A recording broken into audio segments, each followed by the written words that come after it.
This semester is particularly short, and that also I will be away for 1 week, something like 2 or 3 weeks time during the semester. So we'll have to compensate for the lectures that I am going to miss because I'll be away. So the quickest way to do it is the following. I made a short table, and basically it just circulate the table among you, everybody that's here. And every time and hour that is not suitable for you, just put an X on it. And then we'll see whatever is left. You can start. I'm doing that. Whatever is left, that'll be the time that we could set for additional. Now today, in fact, just put an X where you cannot, when you cannot. Okay? And we'll see whatever is left, and then just circulate it among everybody here. Okay, and in fact what we'll do most of today is a tutorial. I'm saying most of it because I realize it's gonna take some time, but hopefully it will not be the full 2 hours, but it will be like a 1 hour tutorial and a 1 hour lecture. We'll see how it goes. We start from the tutorial today? Yes. What? We start today from the tutorial? We start today by recap on what we did. I want to add a few things and then we'll do a tutorial. So that then I have to rush back and make the problems up for you. That's after the lecture. Okay, so recap. What we did last time was basically looking at the photons, right? So we introduced the covariant form of what's called Maxwell's equation. We did the gauge transformation. Then we argued that when we take everything and quantize them, we end up with what we call a photon, which obeys the equation of the D'Alembertian of A mu is equal to 0. Here the A mu represents the 4 vector of a photon.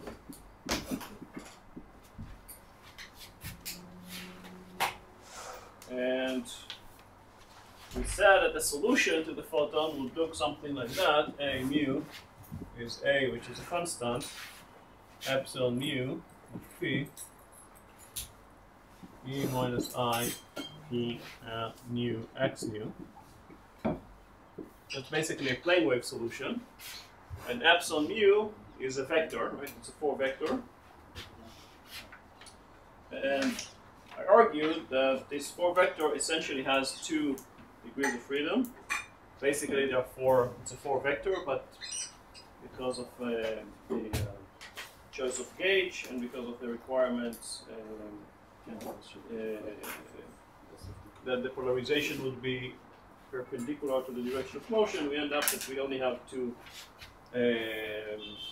independent solutions, which can be chosen as either polarization in the x or y direction for a photon propagating in the z direction, or circular polarization, which we wrote down as epsilon mu minus normalization 0, 1 minus I 0, and epsilon mu plus was 1 minus 1 over square root of 2, 0, 1, I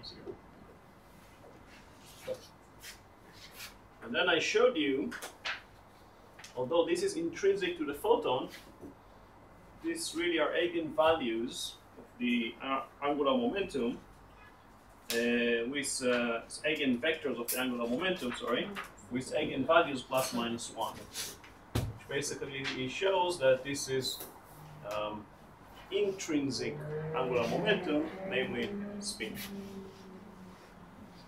And then introduce what's called the helicity, which is the normalized component of the spin along the direction of motion.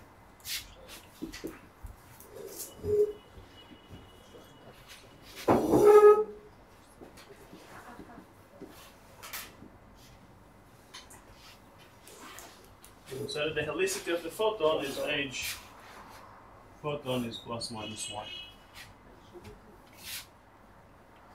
How do you say it in Hebrew? What? How do you say the helicity in Hebrew? I don't know. I don't think it has a Hebrew term. I actually thought of this problem once. I tried to look at it in one of those dictionaries and I could not find anything. והטלה, לא? Huh? הטלה. No, הטלה is a projection. I don't know what is the Hebrew term for helicity. זה היה יכול להיות סליליות, אבל זה אין כזה דבר. I don't know. Really, I don't know. I mean, go and search the web if you find... למעשה זה הטלה של S בכיוון P. That's what I said. This is the component of the spin along the direction of motion. That is what it is. Now, so that was very briefly the key results that we had last time.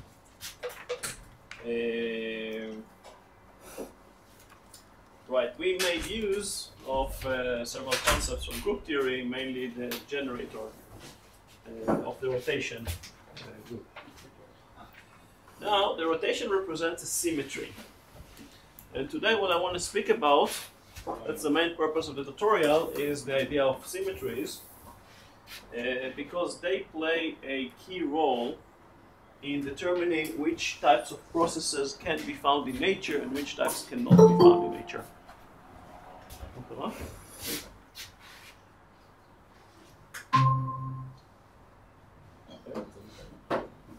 So no?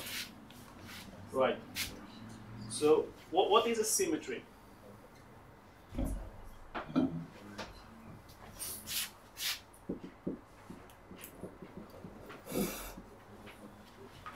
Condition. Something you can do to the function without changing. Right, it's some operation. I mean, if I take, let's say, a triangle.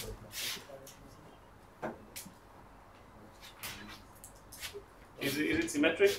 It's a very slow, it's equal. Is there a symmetry here? Yeah. Yeah, what is the symmetry? Rotation. But every rotation? No. No. 60 degrees. 120. 120. Right, so if I have a rotation by 120 degrees, right, I get back to the same position that I was, right? So I take that, now it's moving here, here and here, and I get the same result. Right. Question? No. There's also reflection. Yeah, there is a reflection here. The idea of a symmetry is an operation that I'm doing on the function. Of course, in my case, it's going to be a wave function. Not my case, right? In particle physics, it's going to be a wave function, which does not change. Now, rotation is an example of a continuous symmetry, right? Because we can have a situation where everything is continuously changing things. Like if I have a circle, right, I can rotate a circle, and it doesn't matter what angle I'm rotating it, it's symmetric. Okay? But, as somebody already said, there are discrete symmetries. So we have continuous symmetries, E, and we have a discrete. And we're still speaking about the photons. So there are several discrete symmetries of interest to particle physics, and the idea of photons is a good point of demonstrating them. Do you know what are the three symmetries of interest? Time, charge. Yeah, it's called CPT, right? Charge, parity, and time. So let's start one by one. Time I'm not going to discuss right now, but let's start by parity. We have CPT, let's go CPT. Charge, CPT, charge, parity, and time.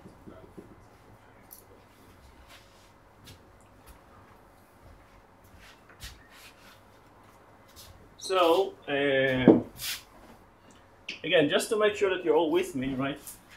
When I'm speaking about the symmetry of a particle, right? The particle here is going to be a photon, but the symmetries are going to be relevant for every particles, right? The particle is described by a wave function, right? So that is a symmetry of the wave function.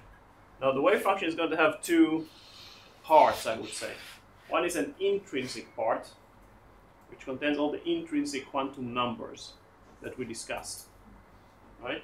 And one is a spatial part that specifies how it is distributed in space, which normally we'll describe it by what, the spatial part? What's wrong with y and m? Guys, did you see spherical harmonics? Yes. That's what you like. I was really worried. I was really worried something did not see spherical harmonics. Okay. Good. So now one check. Did anybody did not see spherical harmonics? No. Nobody's willing to admit. Okay. Good. It will be in your homework. But one, what? Ofek. No, this should not be Ofek. This is something which it's Ofek very good that he shows it. First, it's very good. Yeah, he also showed this, but also in mathematics 3. What is mathematics 3? Mathematical and physical. Did you learn the hydrogen atom in quantum mechanics? We learned it in introduction to physics also. Introduction to, okay, fine, you learned. Okay, you know it. It's not the same step. You learn it and you know it, it's not the same. גם אופק פתר וגם אלי פתר. מי פתר? אופק, לנו לפחות פתר. ומי עוד? אלי ברקאי פתר. אלי ברקאי אמור לפתור את זה. אופק לא אמור לפתור את זה, אלי ברקאי. גם אופק עשה הרבה דברים. זכותו של אופק לפתור לכם את זה סבבה, אבל זה לא התפקיד שלו. אלי ברקאי זה כן התפקיד שלו. אוקיי. בסדר. אוקיי. Parity. What is a parity? So parity. What is a parity? It's a flip of space. It's not a mirror because it's a flip of all three coordinates. Okay. So flip sign of all three coordinates. Namely, r goes to minus r. Mirror about the origin? Yes, but about the point. In a mirror, right, you're flipping only one. Right, you're not flipping the others. And this year, you're flipping all three coordinates. R goes to minus r. Generally, as a rule, right, everything in QED and QCD, all the interactions, they conserve parity. Right? This is a very important symmetry of nature. However, so the electromagnetic and strong, QED and QCD. So EM and strong interactions conserve parity.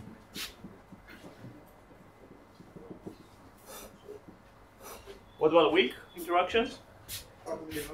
Probably not. Yes. It was thought for many years that it does until you might have heard. Li and Yang. Sun Dao Li and Chen Ying Yang. In the 1950s. I think that one of them is a woman, right? I think they were the first Chinese to award the Nobel Prize for that. So parity is not conserved for weak. Weak. Not.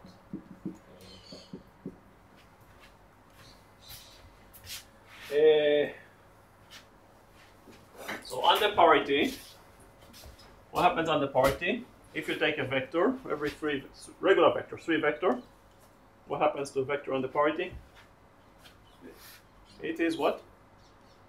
Changes sign. Right. Minus sign. Right. Every vector changes sign. Every vector under parity. Every vector v changes sign. Goes to minus v. So in particular, right, a force which is a vector goes to minus f. And that doesn't have to be right. It does have to be right. F is a vector. Yes. Because depends on the acceleration. No. Nothing to do with acceleration. I changed.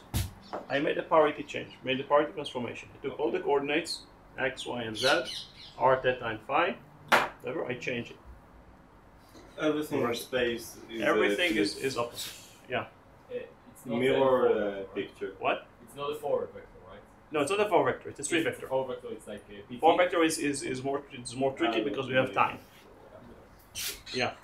So we can, if we look at the potential of the force, we can say that the potential itself stays the same and the gradient changes the sign.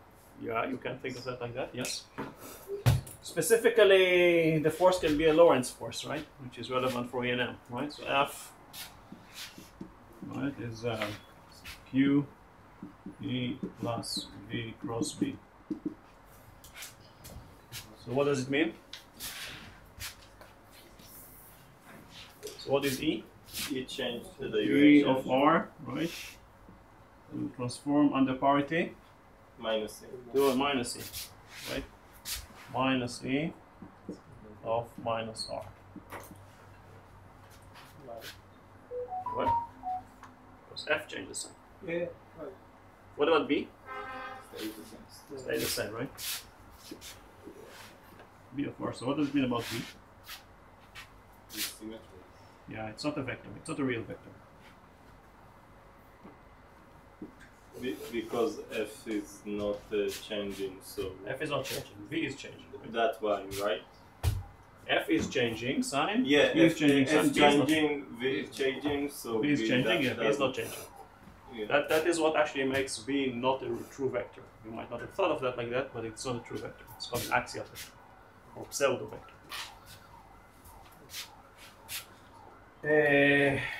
Now, the del operator. What about the del operator? Get a minus. Get a minus.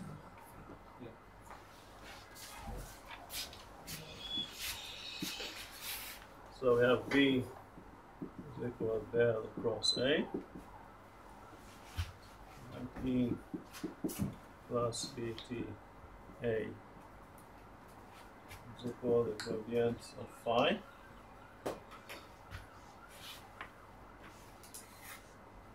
So what does it mean? What happens? 5 get a minus sign and A or gets a minus sign. 5 to. No, 5 not. Phi does not. Phi does not. Phi of R goes into phi of minus R.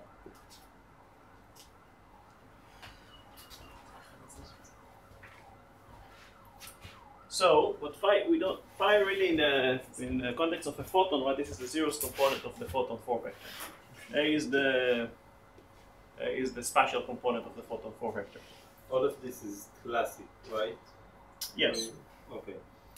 Everything I did here is classic, but to give you the idea. Which essentially means that we'd say that the photon has an intrinsic parity of -1 because of that. So that means that the photon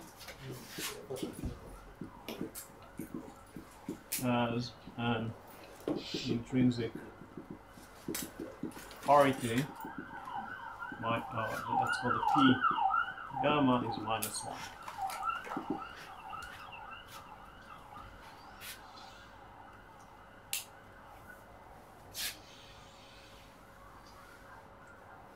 What is mean on treatment?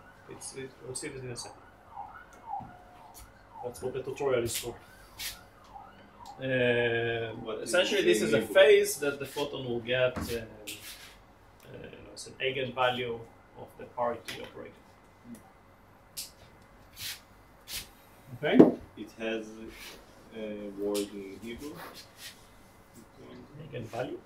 No, intrinsic. Mimi. Okay. Okay. Want to translate this course to Hebrew? Yeah.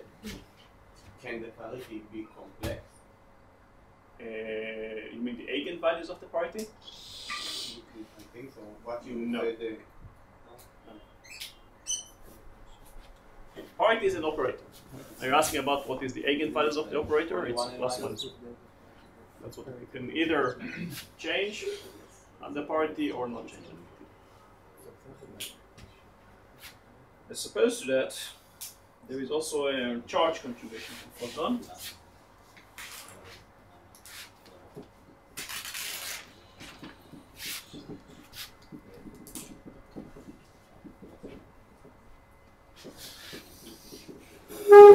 Let's go C.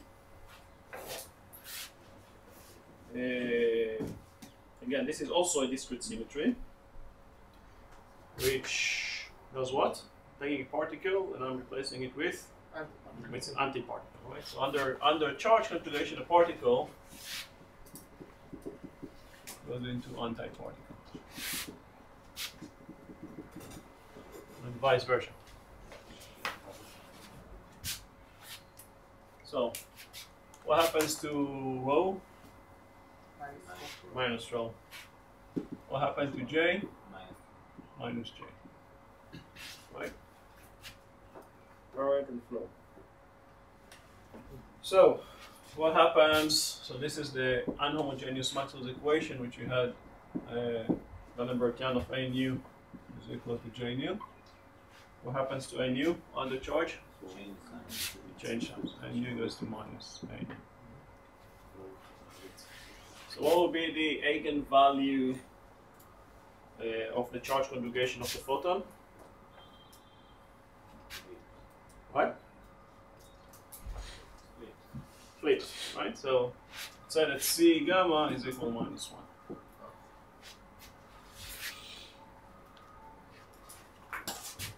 Eigenvalue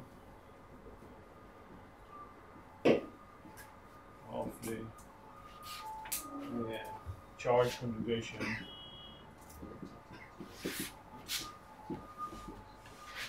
of the photon.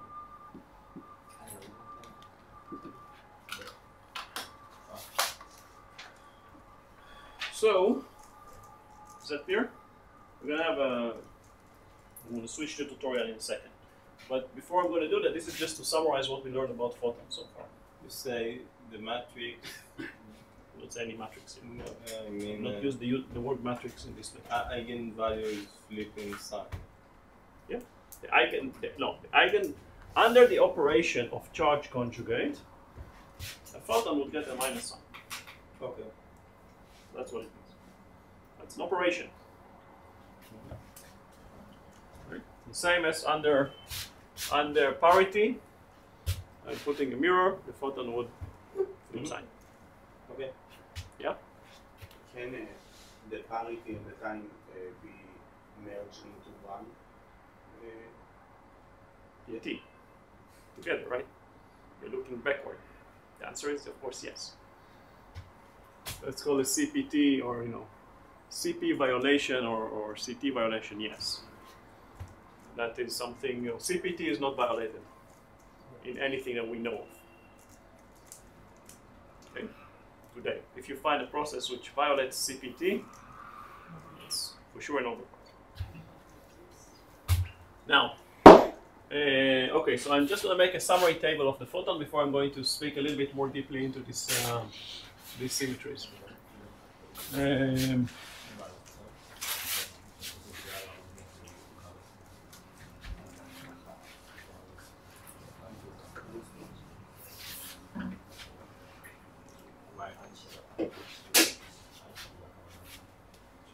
So, summary.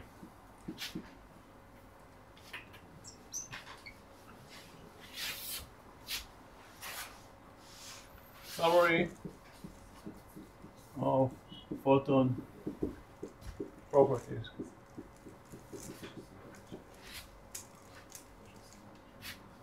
So one, massless, namely p mu is equal to 0. 2 is a vector, right? Which is described by a 4 vector. Although it has only 2 degrees of freedom.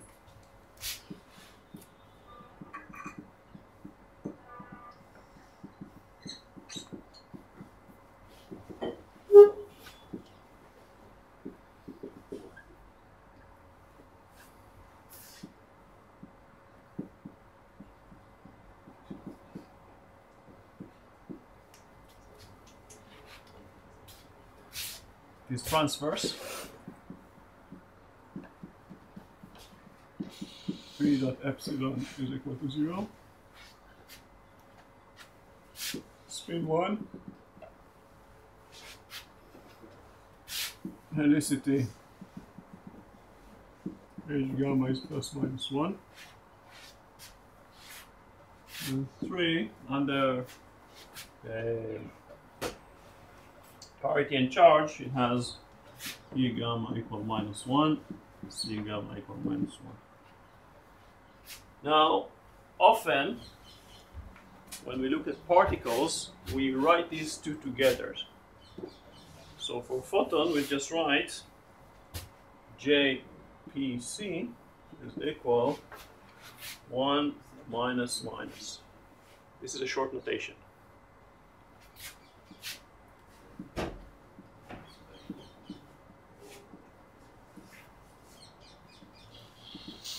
This is how you write it. Means that under parity it's a minus 1, under charge it's also minus 1. Of course, for different particles you write this in a different way. So no surprise you that this is one of the things that is going to be conserved in various processes. It's one of the ways to tell whether a process can or cannot occur. Yes? Is there any experiment that proves that photons are massless, or is it just kind of an axiom? Okay. You cannot, it's not an axiom, experimental result. Now, the true fact is that you can never prove that something cannot exist. Right? What can you prove? That it's smaller than. Right? So experimentally, there is an upper limit on the mass of the photon, which is something like 10 to the minus 15, I think, electron volt. But of course, you can never tell that something does not exist. Right? And for example, if photon had a mass of 10 to the minus 17, would it change anything? Yes. It would change anything. That means that this equation that we're using would just be an approximate equation, it will not be exact. If it would have a mass, for example, that means it would have a rest frame. But would it matter, or would it be an approximation that is good enough for us to use? Matter for what? That would mean that there is some physics which we do not understand. Right? But, I would say the following. So far, all experiments that were done, in the universe, in the cosmos, in particle physics, in particles and waves particles and photons interactions, everything is fully consistent with the idea that photons are massless and travel at the speed of light. If tomorrow somebody shows up that it is not massless, that means that there is some parameter space which is not explored yet, experimentally, in which the physical laws behave differently than they are in our world that we can measure today. That's what it means. Right? A good example, for example, is neutrinos. For many years, neutrinos were considered to be massless, until it was discovered that they actually do have a mass. It's a small mass, but it's not zero mass. And that gives rise to an effect which is called neutrino oscillations, in which one type of neutrino, like neutrino electron, can change into another type of neutrino, like muon neutrino or tau neutrino. Okay? I will not have time to show you that in this course because it's too short. So that could be in particle physics too, showing how this. The only massless particles are photon and gluon, or in the standard model also. It's gamma. Massless in the standard model. No, the masses of standard model, the standard model does not give the masses. Photons are considered massless, and therefore we're putting all this, they obey all these equations.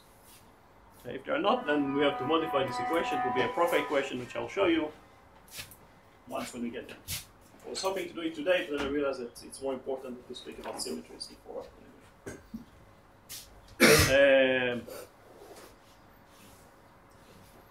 Did you see Klein-Gordon equation, by the way? You did? Where? I don't know, it just sounds Don't like know. familiar. Sounds familiar. I studied in the textbook, but In the textbook. Okay, now I'm going to show it. It's not very difficult. You can't be forced anywhere. Surprisingly. And it was written by Schrödinger. Just using the Einstein invariant modifier. Okay, questions about that?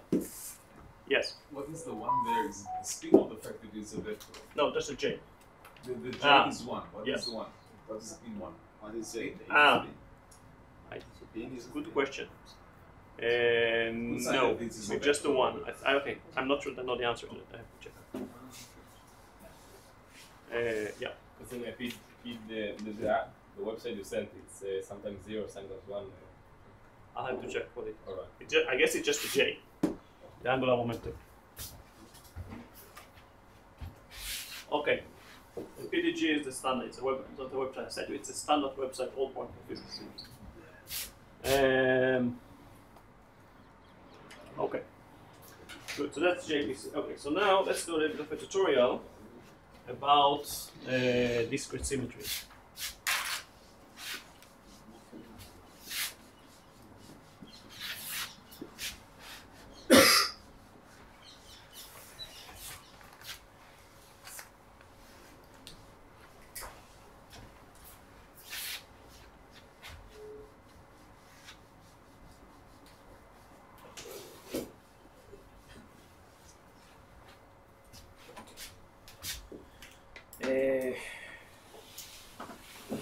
Okay, so discrete symmetries.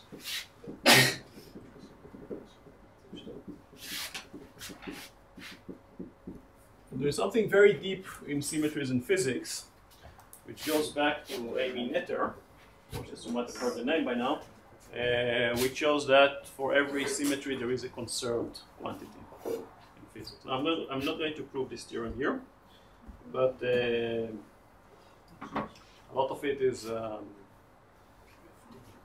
it's very basic, I think. Now, a symmetry is an operation that leaves the system invariant. Symmetry is an operation that leaves the system, we call it invariant, which means unchanged.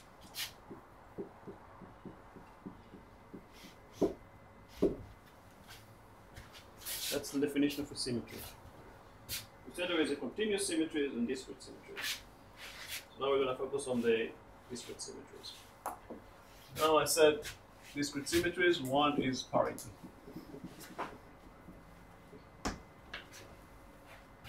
So parity means that P takes R to minus R. R vector. What is discrete here? It's not continue. It's supposed to continue where there is a parameter that can take a continuum number of values. Like in rotation, you can have a rotation at any angle, right? But or translation, you can translate at any length. But here it's just discrete. You can only go one way or the other. If you take the coordinate system itself, what happened to the coordinate system? It's written here. If I start from a right-handed coordinate system under parity, what I'm going to get? Left-handed, right? So right-handed will turn into left-handed. That's good. Now we cannot get parity by any combination of rotations and boosts. Okay? You can try, you're not going to go to it. Because we always stay in a right-handed. What? Because we always stay in a right-handed. Exactly. Right, so no combination of rotation and boost will ever give you parity. Okay. Now, let's say we have a system that is described by some states. psi. A system described by psi. Right? What do I do if I apply to a two parity operation? The same. What? Yeah, right. So we have P square root of psi. Right? And we eta psi square root of psi, which is 1 psi. It means that P that acts on psi is plus minus eta psi psi, which is plus minus 1 psi. Only size and eigenvalue. What? So yeah, psi is the eigen. Psi of course is the eigenvalue. So the only possible eigenvalues of the operator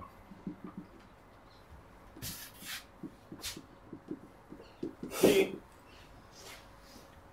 are eta psi is equal plus minus 1.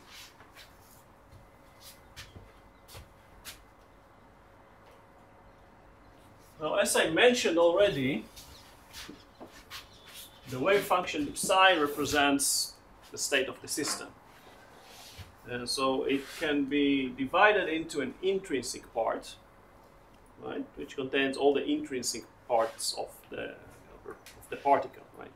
The spin, the flavor, the color, whatever the intrinsic to the particle, and a radial part, or a spatial part. Now, the spatial part, we often write it as spherical harmonics. This is true for many systems of interest. So, the wave function is divided, or split into intrinsic part and spatial part, written as in terms of the YLM, written as psi LM, or is some function of R times YLM of theta and phi. I'm not telling you any news here, right? אופרטור זוגיות. לא שום אופרטור זוגיות. פסי LM. P זה נקרא אופרטור זוגיות. P זה פריטי נקרא, אתה רוצה לקרוא זוגיות? יכול להיות, זה פריטי. Psi LM is R of R times YLM. This is not news for anybody in this room, right? Okay, good.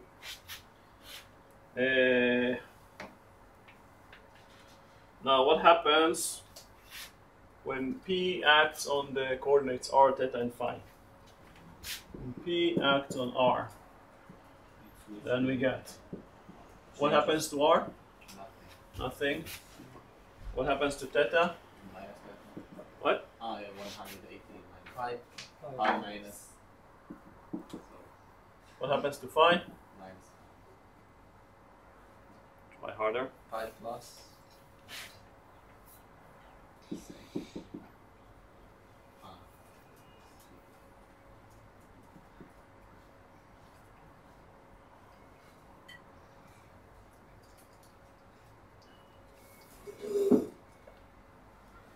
Yeah? So on the parity, this goes here. So theta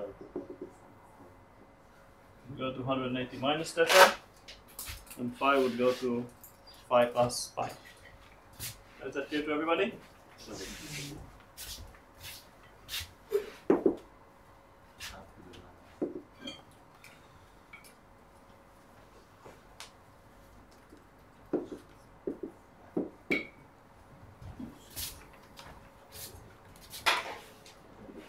So, under parity, P, YLM of theta and phi go to YLM of phi minus theta and phi plus phi.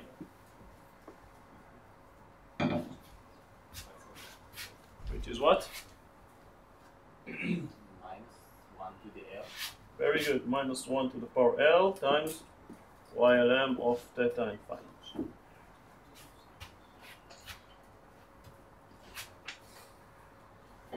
And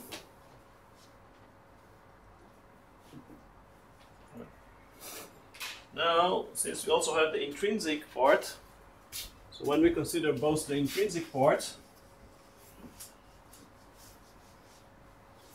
this is only the spatial part. So when considering the intrinsic part,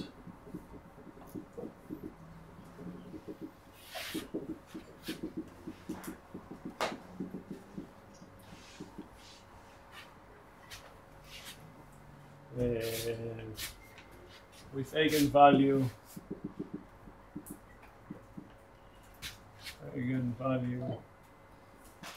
which we denote as eta phi, then we have P that will open psi ln of R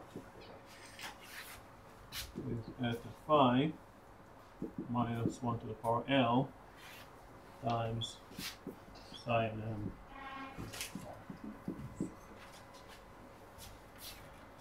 Yeah? Everybody's happy. The intrinsic is because, again, fundamental particles, we treat them as point-like, but in reality they carry all various quantum numbers, right? So color, charge, many things which can be affected by the particle. So, what do we get? So time is not affected, so just comments, right? So time is not affected.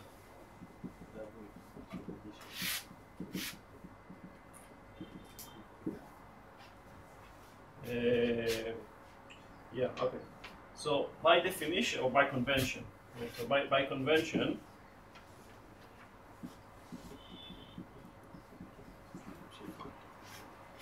right? Intrinsic parity of spin half part fermions for spin half fermions, eta phi is equal to +1. And anti-fermions,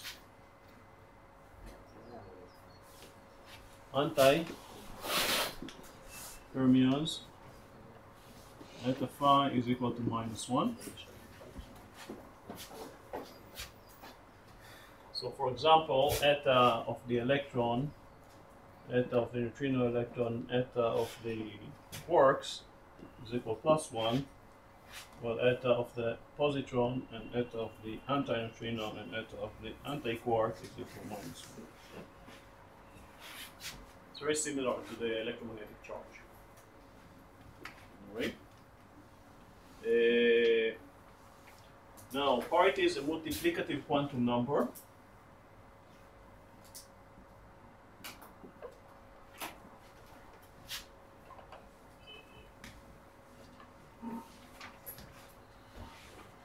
If we have two particles A and B, or for a system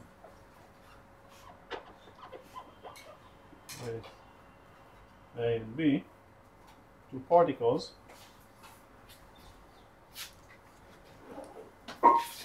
we have the phi of psi AB is equal to eta A, eta B, -1 to the power L, and then psi AB. L is the relative angular momentum.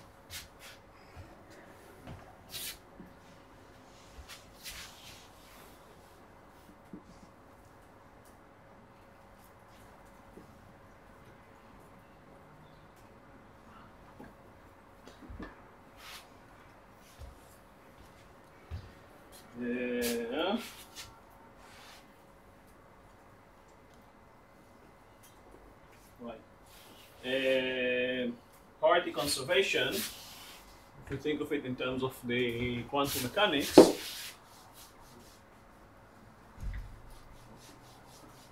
Parity conservation implies that the parity operator commutes with the Hamiltonian. Right? Parity conservation implies that P and H is equal to 0, meaning what?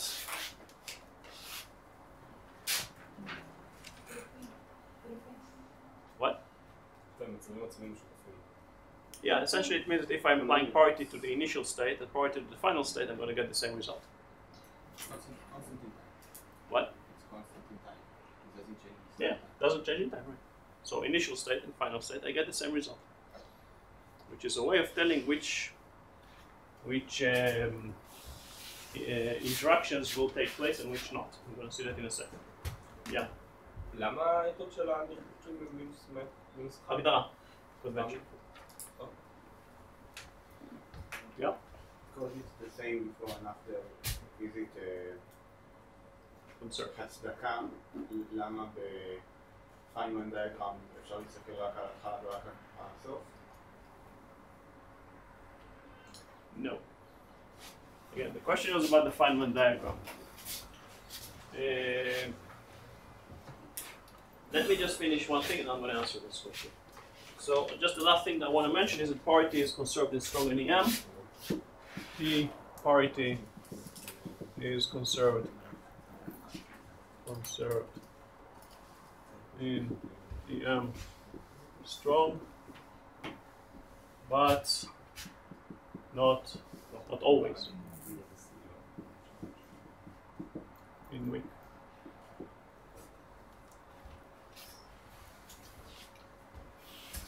Okay. So if we know that some process occurs via electromagnetic interaction or strong interaction, we know that parity will be conserved. For weak interaction, Lee and Yang told us that it's not always. For your question, I want to repeat again. You're asking about the Feynman diagram and what's the relation between that and Feynman diagrams. Again, a Feynman diagram is a way of telling, it's again, experimentally. Okay? We want to, a Feynman diagram is a calculation tool that helps us understand or calculate precisely what happens in experiment. Okay? In experiment, think of a laboratory experiment in CERN or here or whatever you're doing.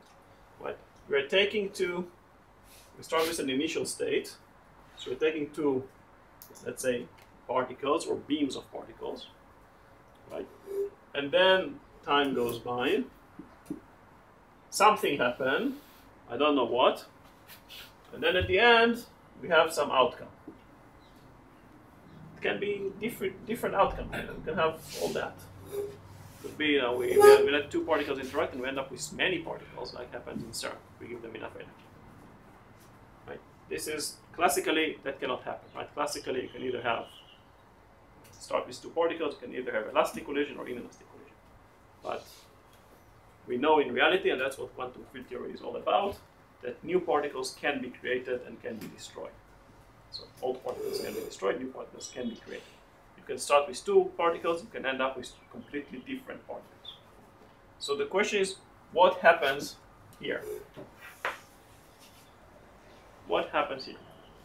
Okay, and we want to have a way of calculating, given the initial condition, what will be the final outcome. And the Feynman diagram is a calculation tool that helps us visualize different possibilities, which are all within the realm of quantum field theory, which all are consistent with special relativity, consistent with various conservation laws that we have. Right? These are the Feynman rules that we learn. Right? Which tell us, okay, let's zoom in here. Let's open up this box and see what happens. And the way we understand it is that, okay, so we have two particles coming, and they, whatever, right, exchange photon, and they're outgoing. And this we can calculate. By Feynman rules, we can calculate what happens here. So Feynman rules is a way of opening up the box. Does that what really happens there? I don't know what really happens there. It's a nice calculation tool which is very easy to visualize and give physical interpretation. Saying, okay, the scattering is because they exchange some particle which is a photon. But where is this photon? I cannot see it. Yeah, you will never see it because it's a virtual photon. So why do I say it's a photon? Because it has many properties of the photon. In fact, it has all the properties of the photon except one. Immeasurable. And somehow it works. Miraculously it works. Right. The except one is measurable, right? What? The one is the off mass shell. Of the mass shell, meaning that it will not have, it can have any energy. Okay. It's not limited, and the justification is that it lives for such a short time that Heisenberg's uncertainty principle says that we cannot measure its energy. Does photon have upper limit of its energy? No. Okay. Okay. Will I ask a question? Okay. Yes, you can ask a question. Why for a system with A and B, P equal to eta A multiplied by eta B? Yeah. What? What is what? What is the question? Why P is equal to this? Why? I'm not sure that I can answer you why is that. It's just the quantum numbers are multiplied when you have a system composed of multiple particles. Okay, and eta C is what is the meaning of this? Of eta? Eta A and eta B would be the intrinsic eigenvalues of P of the particles A and B. Eta A and eta B. Right now I'm looking at the system that contains two particles, and I'm just saying, okay, the eigenvalue associated with the system is just the multiplication of these eigenvalues, which can be either plus or minus 1.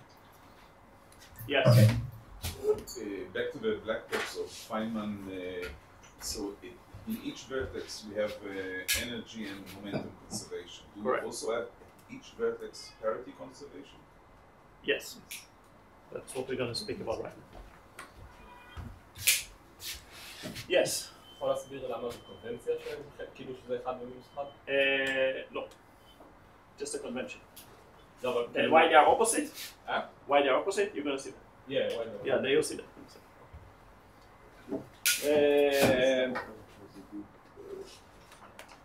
Okay. So I'm going to have now an example which is a little bit tricky. But if you've already seen YLMs, then maybe it will not be that tricky for you. Another thing. Addition of angular momenta. This is something Klebsch-Jordan coefficients. Who did not see?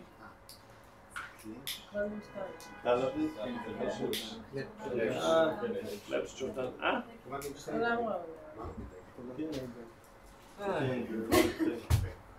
Okay. It's not very difficult. Again.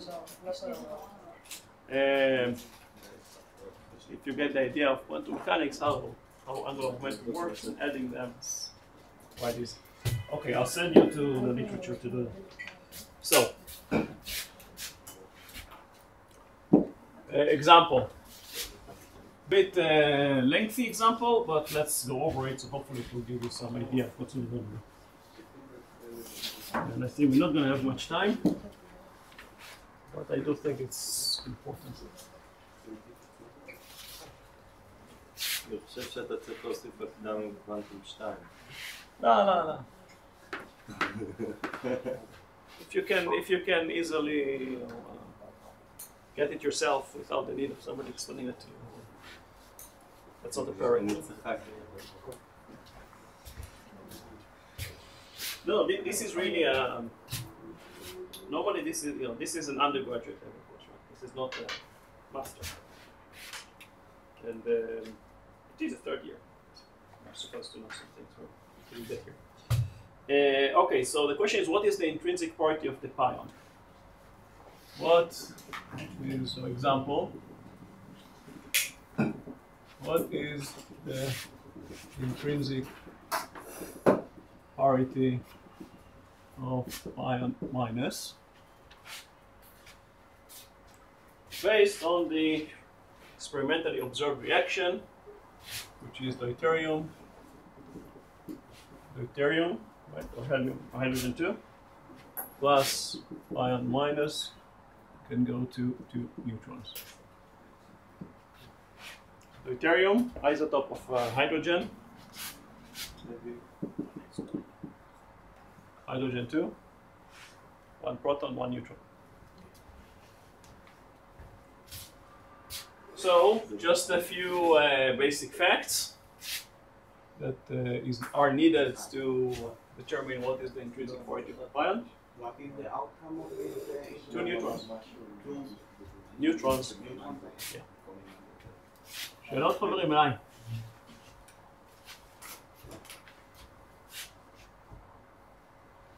So, D, what is deuterium? We just wrote it down. Proton and neutron. It's a proton and neutron, it's a bound state, and the relative angular momentum between them, facts, experimental facts.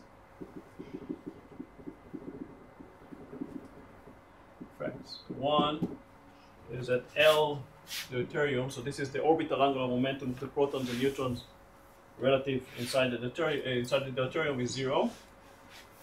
The total angular momentum, of course, this was the JPC that you asked. This is total angular momentum.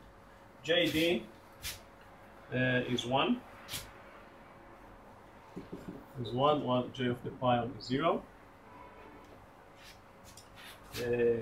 Now we know from an experiment that the capture of the pion in the deuterium by the deuterium is done what's called an elastic wave, which means that the relative orbital angular momentum between them is 0. So relative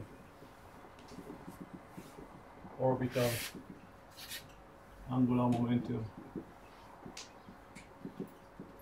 between D and pion, I is equal to 0.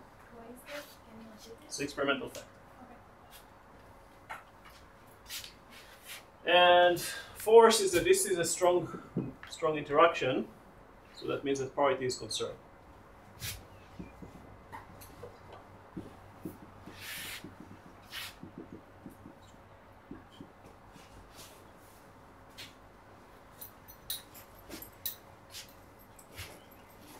So, to get this done, we're going to use all sorts of conservations. Parity, angular momentum, selection rules for additional angular momentum, which I assume you know, and symmetry under interchange of identical particles, which are the 2 neutrons.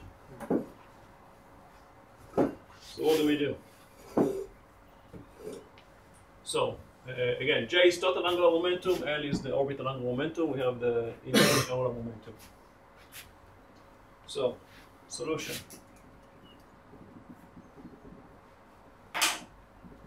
One.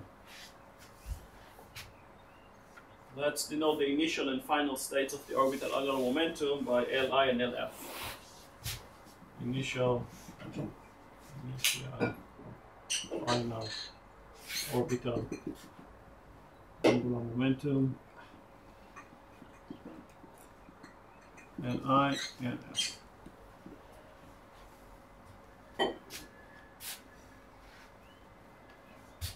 Now, what do we know about the parity of the deuterium plus the pion? What do we know about it? It is conserved.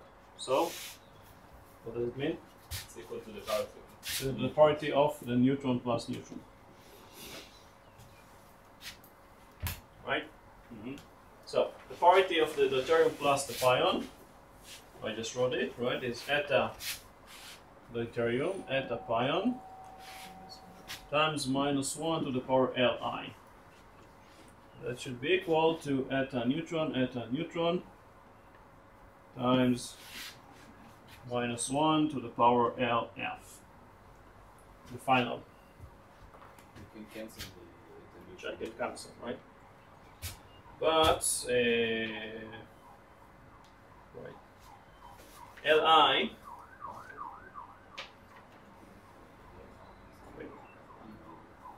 L,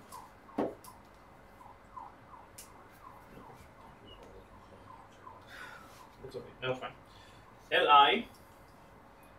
Li is LD plus I, which I said is 0 and 0. So the initial orbital angular momentum, Li is LD plus I is equal to 0. That's because I said so. And eta n, eta neutron, it's squared, so it must be equal to 1. So we must have you mean 1? Yeah, you mean 1. Okay. So we must have eta d times eta pion is equal to minus 1 to the power L final.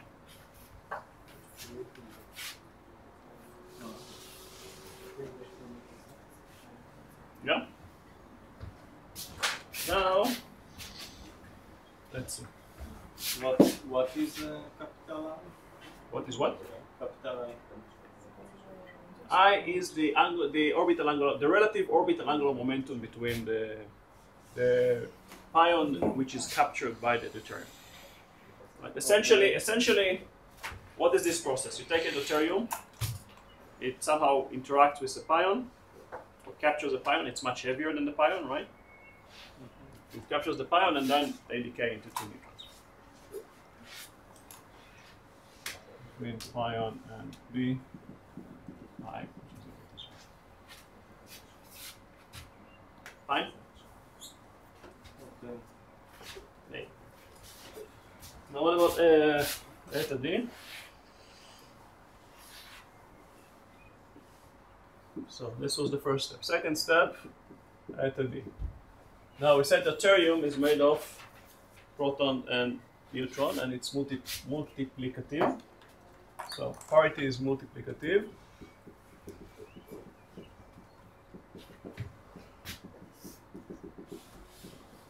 So we'll have eta D is eta neutron times eta proton times minus 1 LD.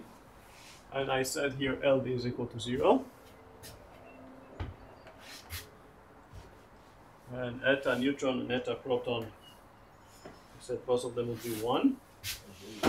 So this is 1 times 1 times minus 1 to the power 0. So that's a 1. So we have that eta pion is minus 1 to the power L final.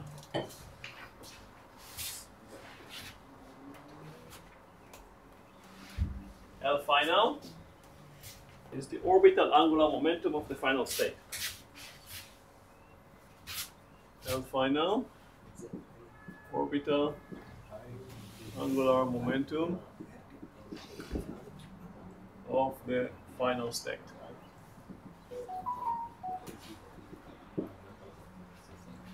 Which is what? What is the final state? 2 neutrons. So 2 neutrons.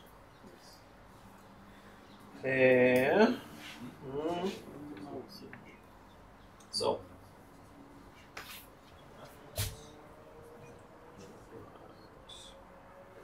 now I said the initial state. 3. In the initial state,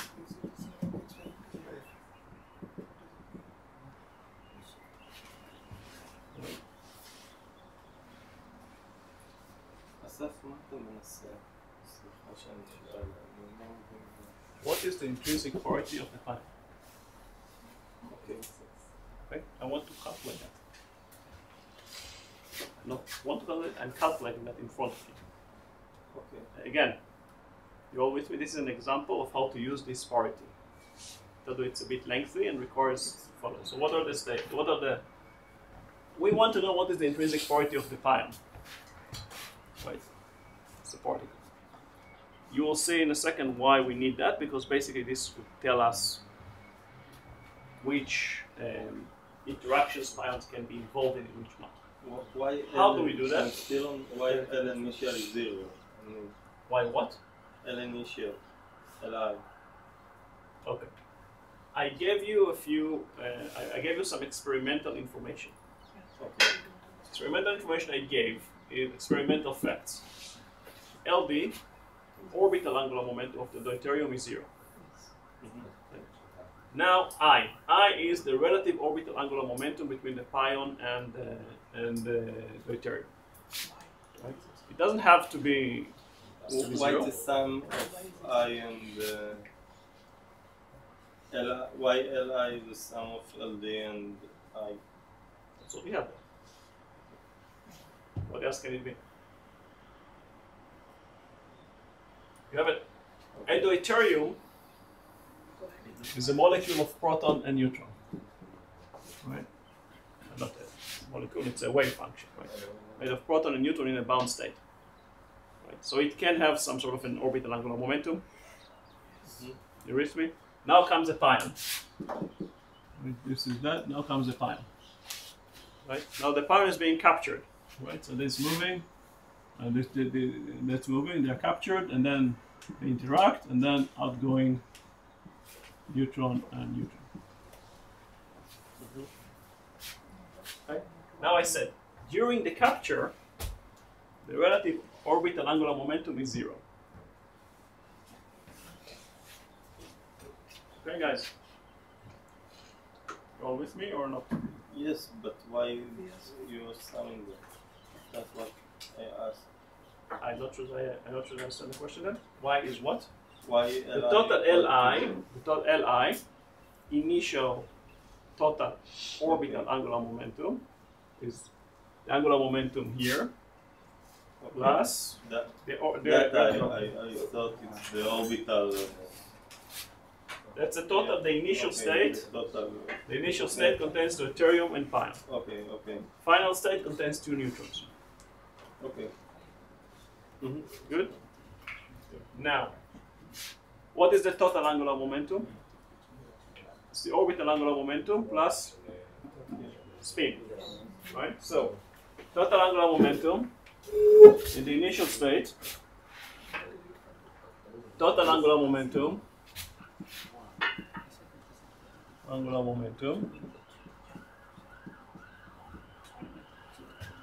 J initial is, that's momentum, say, orbital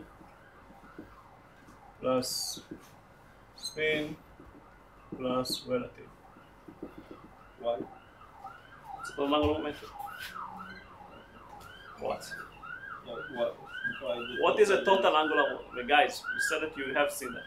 Addition of angular momentum. Total angular momentum, right? Orbital angular momentum and intrinsic angular momentum. If I want a total, I add them.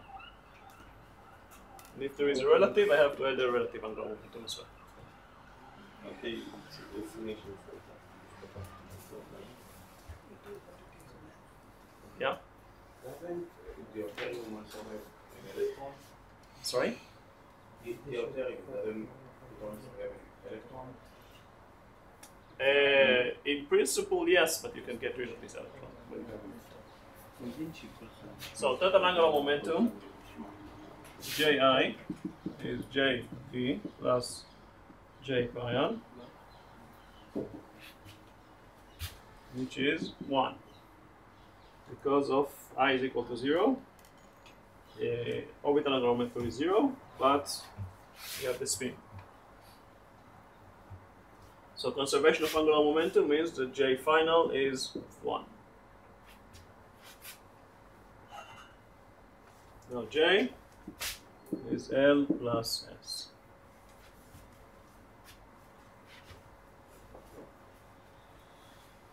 So, don't we have I then also? Sorry?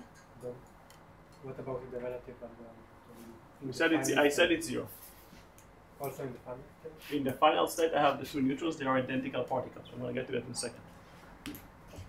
So I can exchange them because they're identical. Right now, so that means that J final in addition of angular momentum, right, needs to be smaller than L final plus S final. or greater than L final minus S final. Guys, these are things that you should have seen. Yeah, calculus 1. What? Not calculus 1. Quantum mechanics 1. Yeah, it's the same. Quantum mechanics 2. Maybe quantum The mechanics. same argument. Quantum mechanics 2 is taught when? Which year? What? In the third year of the Third year? First semester? Yes. Okay, so did everybody see that? I don't feel it. Okay, good. Now, what's the spin of the neutron? Half. Right, so neutron has spin 1/2. I'm going to remove that. אסף, סורי, כן, לא יודע, מאוחר, לא ראיתי את זה בקוונטום 2, כאילו אני עדיין לא עשיתי. תגיע לזה עוד מעט. Okay, now, spin of the neutron is 1/2. So the two neutrons, spin of the two neutrons can be what? 0 or 1, right? 0 or 1. We have two options. So for the final states, how many options do we have?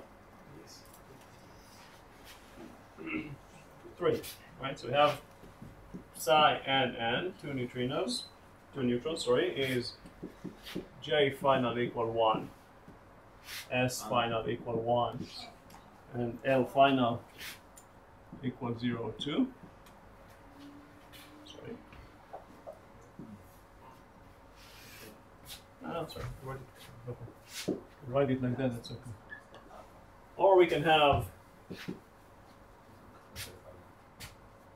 J final equal 1, S final equal 1, and L final equal 1. Or we can have J final equal 1, S final equal 0, and L final equal 1.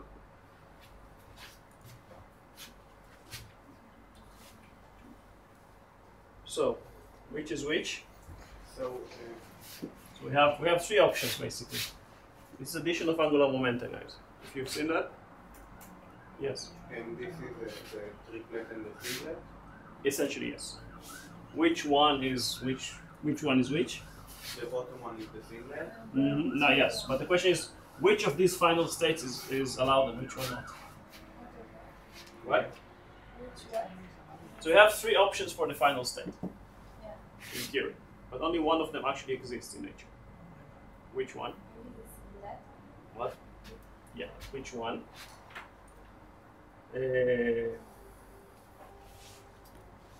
So here comes another insight. Yes. בגלל שיש סימטריה, צריך שיהיה, כאילו, צריך שזה יהיה אסימטרי, שאחד לבן אחד למטה, לכן הסיגול תהיה, וזה יהיה למטה. Fair. Okay, now, what you mean, okay, the insight here, neutrons are identical particles, right? And they are fermions, so they must obey Pauli exclusion principle. So you cannot have two neutrons in the same state. Okay? Because of so. Let me just do it. Because of Pauli's exclusion principle.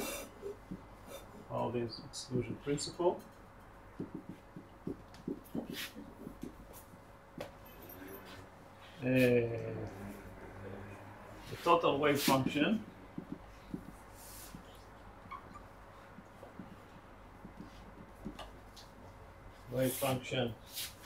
psi n must be anti-symmetric with respect to particle exchange.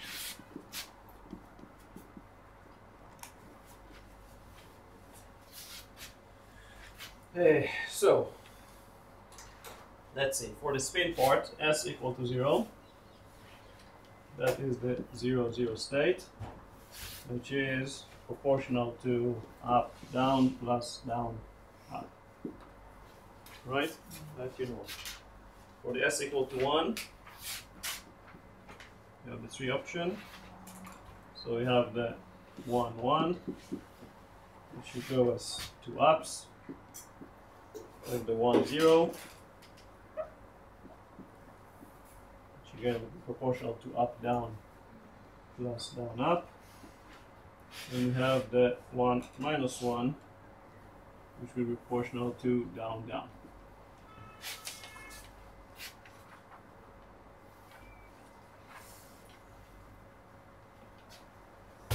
So exchanging the two particles is basically equivalent to applying the parity. Right? So the possible eigenvalue, so exchange of particles, let me write it down here.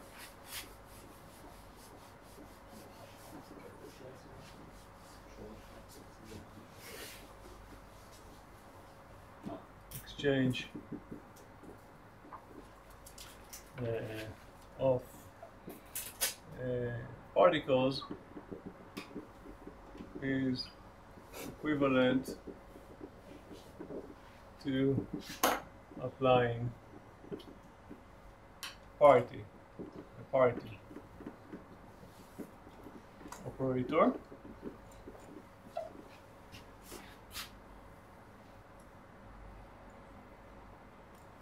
So state with even L will be symmetric, old L will be anti-symmetric.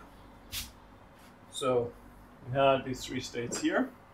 Hey, Asaf, I think you have a minus in the singlet. You should have a minus. The singlet. הפרופורשנל, בסדר, יש פה מינוס 1. זה פה, נכון. No, here you have a plus. In the No, here in the singlet. Sorry, yes, you're right. It should be minus. So you could have some, yeah, you're right. There's a minus. Thank you. Correct. So SF final is 1 is symmetric. SF0 is anti-symmetric. This is anti-symmetric, which is what you said, right? So we'll have LF1 is anti-symmetric and LF02 are the symmetric ones. So overall we have here, this is, let's see, SF1, this will be the symmetric, this is going to be the symmetric, so we have symmetric, this is symmetric, this is anti-symmetric, so we have anti-symmetric, this is anti-symmetric, this is anti-symmetric, so this is going to be symmetric. So the only combination that is relevant to give us anti-symmetric would be that one. Can you repeat why the others are symmetric? Because, again, this is symmetric, right? And LF0 or 2 is also symmetric. So symmetric times symmetric is going to give me a symmetric. Similarly, this is anti-symmetric, this is anti-symmetric, so anti times anti-symmetric will give me a symmetric. This is the only anti-symmetric part that we have. So this is the only combination that is anti-symmetric with respect to exchange of N and N. אתה יכול להסביר שוב למה, כאילו לפי מה קבעת אם המצב הוא סימטרי או לא? כן. כמו שמישהו העיר לי, again, S equal to 0 is a 0-0 state, which is a combination of up, down, minus, down, up. So when I exchange the two particles, I get an extra minus sign here. The 1-1 state is the two particles are up, so when I exchange them, they are still up, so this is symmetric. Right? The same for down and the same for the 1-0 state. Right? So the S equal to 0 is anti-symmetric, S equal to 1 is symmetric. Opposite to the orbital angular momentum. מה זה אומר אבל להחסיר down up? מה? מה זה אומר להחסיר down up? No, זה לא להחסיר, it's a linear combination. יש איזשהו אחד כשורש 2. Proportional 2, guys. Proportional 2. יש פה אחד כשורש 2. הכל בסדר. But the only thing that I care about is the symmetry or anti-symmetry of the wave function. That's all. If you've seen that in quantum mechanics, it should be straightforward. If you have not seen that, it might be too fast. Let me finish with that, because we're pretty close to finish. So we have an exchange antisymmetric with respect to exchange of the two neutrons, which means, so going back, that we must have that the orbital angular momentum LF must be equal to +1, and so the intrinsic parity at the pion is -1 to the power LF, so it must be a -1. Okay, I told you it's a little bit lengthy, and it assumes that you know something about two-particle systems. Questions? Yes. Shouldn't the antisymmetrical be where S equal to 0? Yes, it is. But here you have, this is antisymmetric, Right. but LF equals 1 is also antisymmetric, so you have antisymmetric times antisymmetric, so overall it is symmetric. Okay.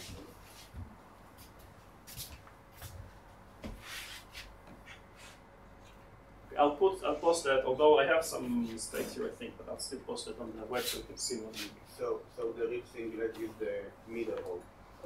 Yeah, this is the only one that is allowed according to Pauli exclusion principle. Now, okay, we still have time, which is good because I want to at least finish with that part.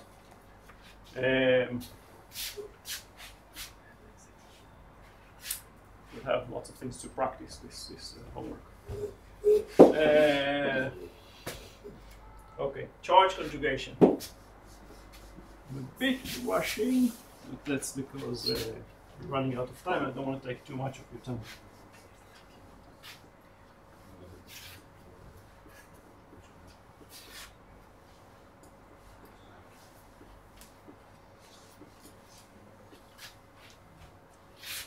Charge conjugation.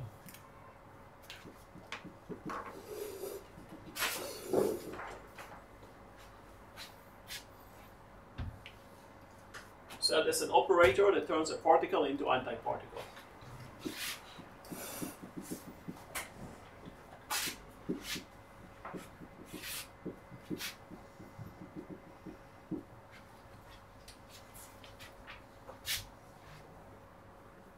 So for example, C of a proton will be an antiproton.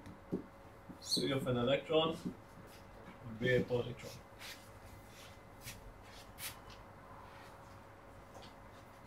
So under C, all intrinsic additive quantum numbers change sign.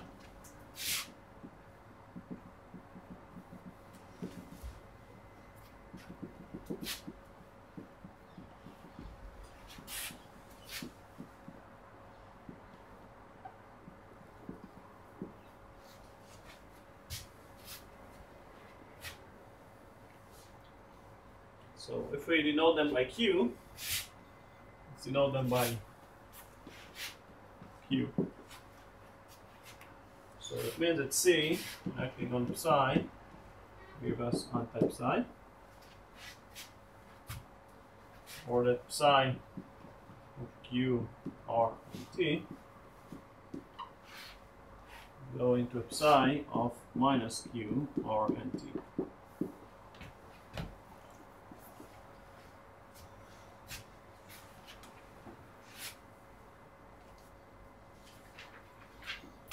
Only the particles for which all the intrinsic numbers are 0 will not be affected by C.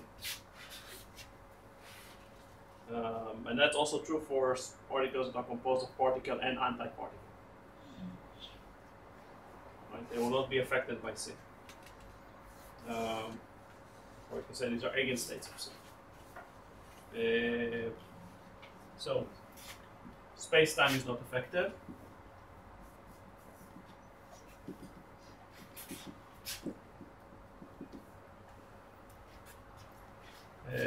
Again, acting C twice on a state, we get back to the same state. So C squared of psi will give us back psi, which means that the eigenvalues of C can be only plus minus 1.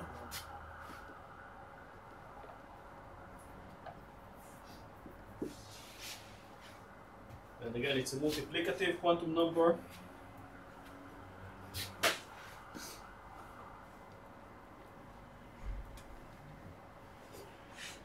And similar to P, the strong and electromagnetic forces conserve C, weak violates it.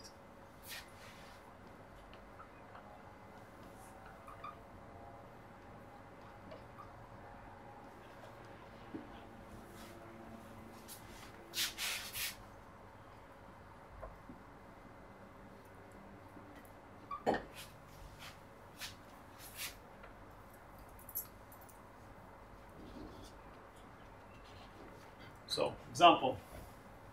What is the C for the photon and C for the pion 0? 1 and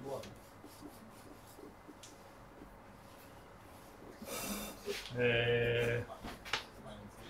No, actually for the photon it's a minus 1. It's minus 1. So the C of gamma is a minus gamma. And intuitively you say, okay, if I put a C, the electric field goes to anti-electric field, basically. And the electric field represents the photon. But I don't know if that's a good example. What about the pion 0? What about pion 0? Because of why? Because the most common decay of the pion 0. Yeah, one way of looking at it, but the easiest is to say pion 0 decays into photon and photon. Right. And the final state and initial states are the same. So C of pi 0 is equal to C of gamma plus gamma, which is C gamma times C gamma, which is minus 1, which is plus 1. And that is the reason, for example, why the pion 0 does not decay into 3 photons. Right? Kinematically, you could have something like a pion 0 goes into gamma plus gamma plus gamma. But in reality, that doesn't happen because of that. In fact, it does happen, but it's a very, very low rate. Yes? למה זה מינוס 1 בסי של הפוטון? כאילו, הפוטון זה האנטי חלקיק של עצמו, זה לא מינוס 1? לא, זה מינוס 1. A simple way of telling that, I think I mentioned it before. The photon is C photon is a minus 1. I wrote it actually. JPC is a minus minus. Is there a the under C, right? Rho goes to minus rho, J goes to minus J. Right? So A mu would go to minus A mu. I mentioned that in the beginning of this lecture, right? A mu goes to minus A mu under C. Okay. Right? Which means that you have a minus sign here for the photon. למה אומרים שכאילו הפוטון הוא אנטי חלקיק של עצמו? Well, אנטי חלקיק של עצמו, with the eigenvalue for the C is a minus 1. כאילו ה-C לא, אמרת שהוא הופך חלקיק לאנטי חלקיק, אז אם... זה לא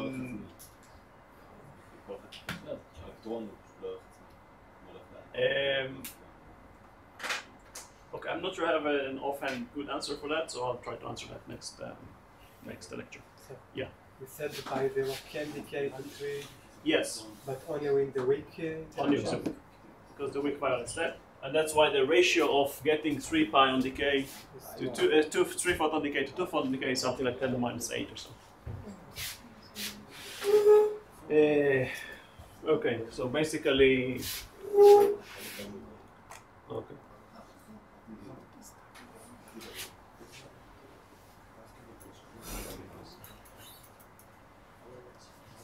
Okay, another question about C.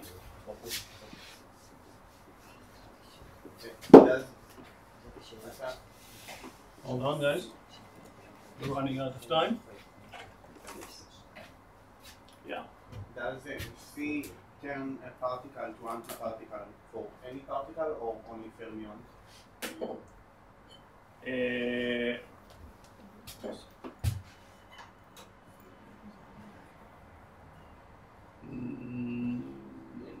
I think also for bosons, but I'm not 100% sure. Bosons is an antiparticle? Yeah, like you have W plus. Sorry. Okay, I'm not sure. I don't want to say something which I'm not sure. Okay. Another question. Let's say a pi plus pi minus. Consider this as a state.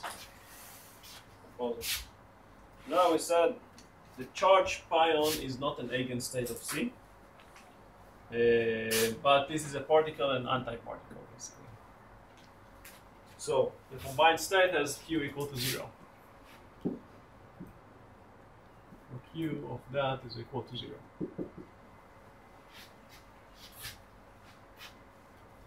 So what's the eigenvalue of the state? No.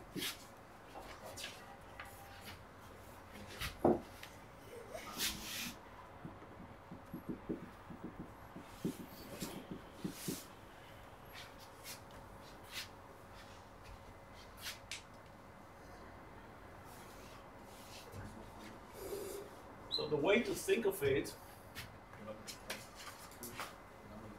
let's say that we have two pions, right? Pion plus and pion minus. And they're separated somehow. And there is a relative angular momentum here, L.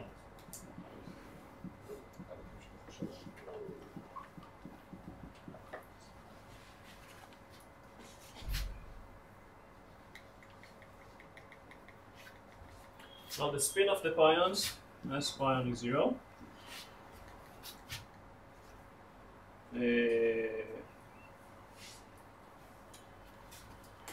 So when we're acting on C, so if we take this and act on C on that,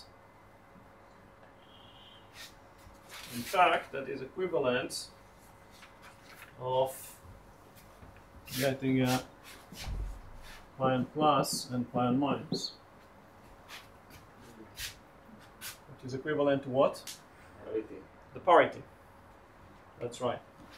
So C acting on the state of a pion plus pion minus with angular momentum L is equal to P acting on pion plus pion minus and angular momentum L, which is eta pion squared minus 1 to the power L of pi plus pi minus L, which is minus 1 L pi plus pi minus L. Yeah. Why the P operator works the same on the pion and the pion plus and minus? Because it doesn't care about charge. No. Just no, but why is this is the origin of coordinates. I mean, why it's why it's eta pi squared and not like pi eta this is the plus and pi eta minus. The same. It's for the parity is the same. Okay. So essentially, the eigenvalue of C of this state would be minus 1 to the power L.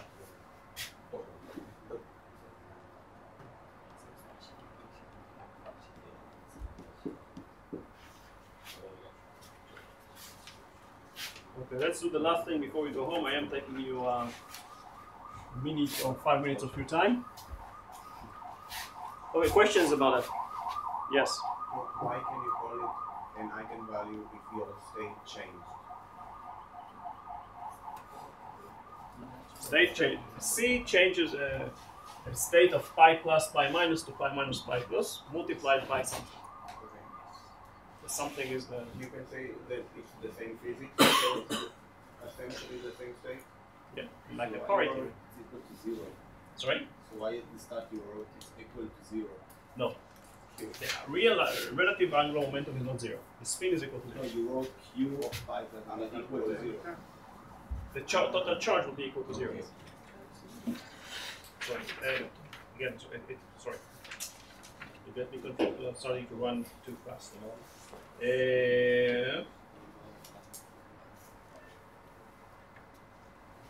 This is the combined state. This is the combined state of the particle and antiparticle, but this is not the eigenstate of C. So maybe this is a wrong, bad bad writing. So the combined state of that is Q equal to 0. But this is not the eigenstate.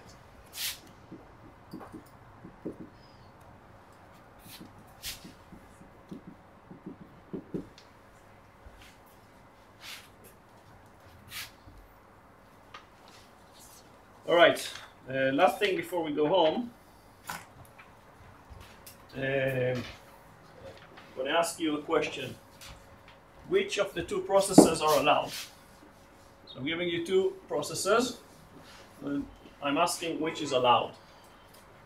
Which is allowed? So the two processes would be F0 goes to pi 0 plus gamma, or rho 0 goes to pi 0 plus gamma.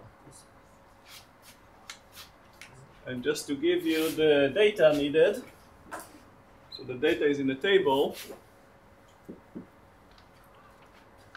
which is mass, charge, J, B, C. So for the F0, the mass is in MeV, is 600, electric charge is 0, and JPC is 0 plus plus. For the rho 0, which is 775, charge is 0, this is a 1 minus minus. For the pi 0, this is 139, MeV, no charge, and 0 minus plus. And for the photon, it's 0 mass, 0 charge, and a 1 minus minus.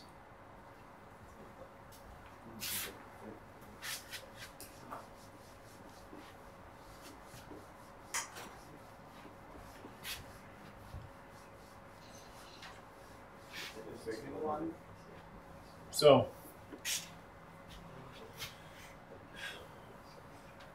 which is allowed? Let's see. As far as the energy, charge, baryon number, lepton number, everything is allowed. Right? Very close to them. Most decays are electromagnetic. So these are EM decays.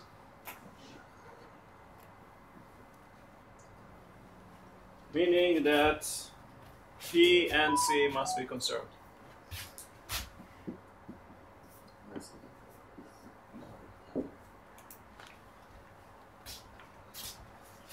So for the parity, in the final state, parity of pion 0 plus gamma, there is a what? Eta gamma, eta pion, times minus 1 to the power L.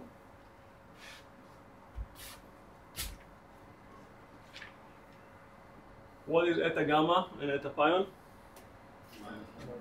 Minus and minus. Right, so we have a minus 1, minus 1, minus 1 to the power L, so this is minus 1 to the power L. Now for the initial state, that's the final state. Now the initial state, the parity of F0 is eta F0, which is plus 1. Which is plus 1. This is allowed if L is to N. N is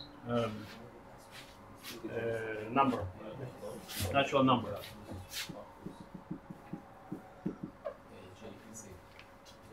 For the rho,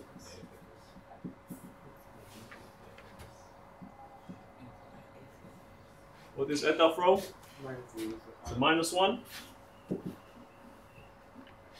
So that means allowed if L is equal to N plus 1. L is the angular momentum, right? Orbital angular momentum of the two outcomes. Okay? So there is a constraint on L. So L can be measured from the angular distribution of the decay products. Okay. What about C? So for the final state, C of gamma plus pi 0 is equal to what? C of gamma times C of pi 0. Which is what? What is C? What is C of gamma? 1. Minus 1. What is C of pi 0? Plus 1. Plus 1.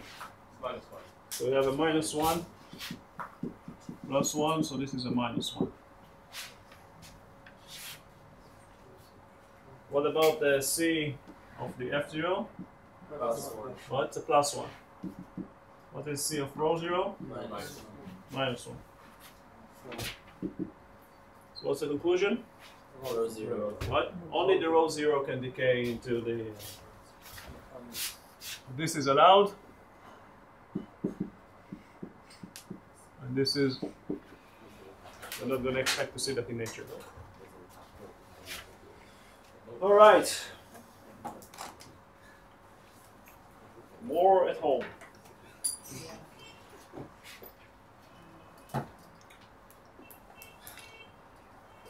I'm aware that it was fast. I'm aware that we're left with basically something of the order of 4 to 5 weeks for the semester.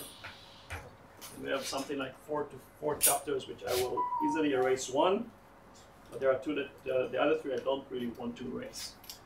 These are the Dirac equation. This is a gauge and gauge symmetries, and this is the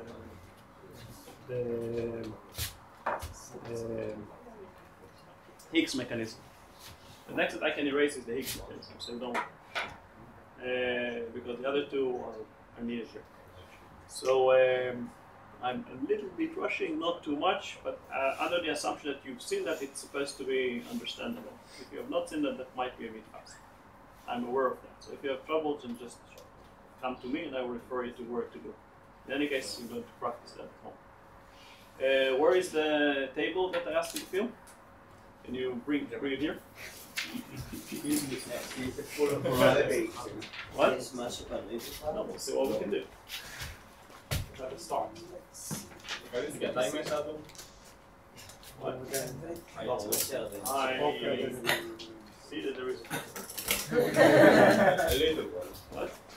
Who put an X on Thursday afternoon? I don't get that. Thursday afternoon, you all get. What? No, it's a blue X. Somebody put an X on Thursday afternoon, which is right the time that we have this lecture. So we can't be in another lecture. What? So we can't be in another lecture. That's why I put X. I don't need to put an X when I always put. אסף, נראה לי שהכי פשוט זה להקליט הרצאה ושנראה אותה בכל אחד בזמן. לא. הרצאה זה הרצאה. הרצאה, אתם יכולים לשאול שאלות. When there are lectures, you can ask questions, you can stop me, you can tell me. I can speak by myself. You can read it in the textbook, right? But no. A lecture is a lecture. What we can do, I see, is that we can extend the lecture by 1 hour Thursday. That's a 3 hours lecture. It's not desirable, but it's a possibility that works out for you. That means that we'll finish not at 6 but at 7. It'll give us 1 extra hour. So since I'm going to miss a week, the week is 4 hours. That means that if we extend the lectures to 3 hours, we basically for 4 weeks we compensate for that week that I'm not going to be here. Does that work for you? It's not ideal because I prefer that you relax and think of things, but then we can have a break in the middle for like 15 minutes. I will consider that, think of that, and we'll discuss that. That may be the simplest option given that everybody here has some constraints. Now, I don't want to, again, I'm not adding, just to make sure that we all speak in the same language, I'm not adding new lectures, which I'm not allowed legally by the university. I'm compensating for a week that I will not be present in Israel, so I cannot deliver the lectures. Okay? Which is, again, you don't necessarily have to do it, but my obligation to you that you don't miss the lectures that are supposed to be given to you. Further questions before we go home today? Have a great weekend. I'm going to rush and write down the homework for you. So we'll post it this evening. Yeah, I know. And look, it's a third-year course, but I didn't say it's going to be a piece of cake. I didn't say it's going to be that easy. But I keep it manageable, I hope. All right, have a good weekend. Thank you.